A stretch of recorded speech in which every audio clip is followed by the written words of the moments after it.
Hi, Alsep. It's Miss Red. I miss you, and I'm going to read you The Little House by Virginia Lee Burton. One of my favorites.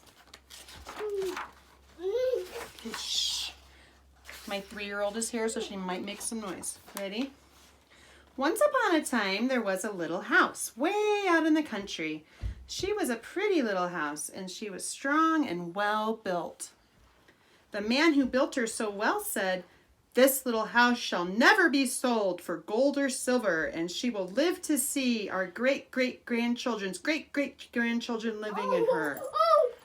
Shh. Okay. The little house was very happy as she sat on the hill and watched the countryside around her. She watched the sun rise in the morning, and she watched the sun set in the evening. Day followed day, each one a little different from the one before, but the little house stayed just the same.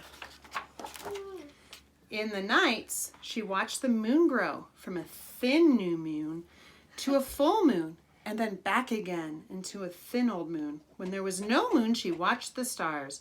Way off in the distance, she could see the lights of the city. The little house was curious about the city and wondered what it would be like to live there. Look, Mommy. I know. Sit down. Time passed quickly for the little house as she watched the countryside slowly change with the seasons. In the spring, when the days grew longer and the sun grew warmer, she waited for the first robin to return from the south.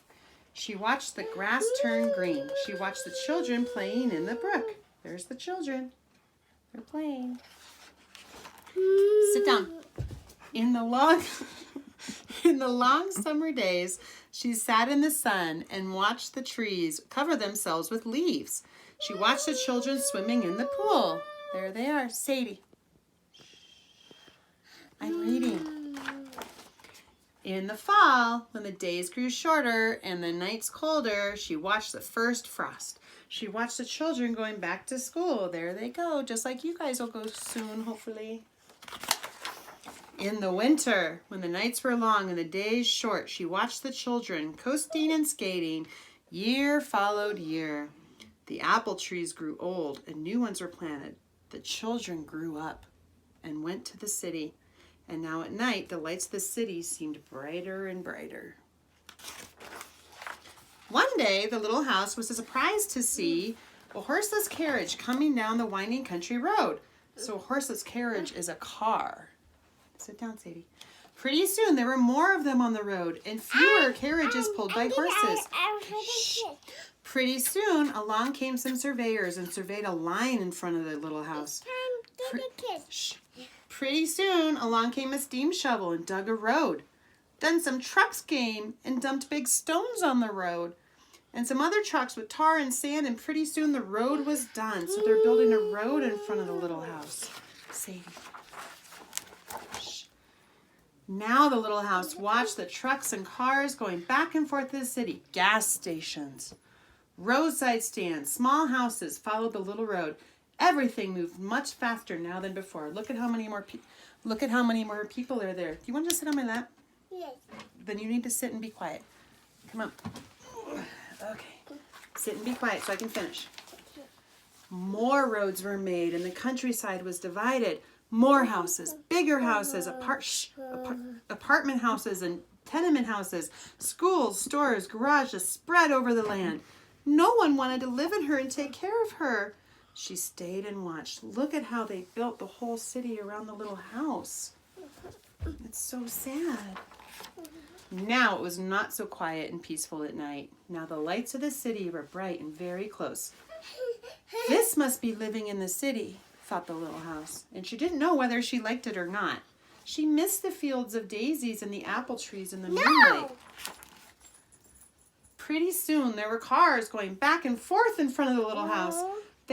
Go play. They went back and forth all day and part of the night. Everyone seemed to be very busy and everyone was in a hurry. Pretty soon there was a train going back and forth in front of the little house. Look at her. There she is. The air was filled with dust and smoke and the noise was so loud that it shook the little house. Now she couldn't tell when spring came, or summer, or fall, or winter. It all seemed the same. Sit down and be quiet.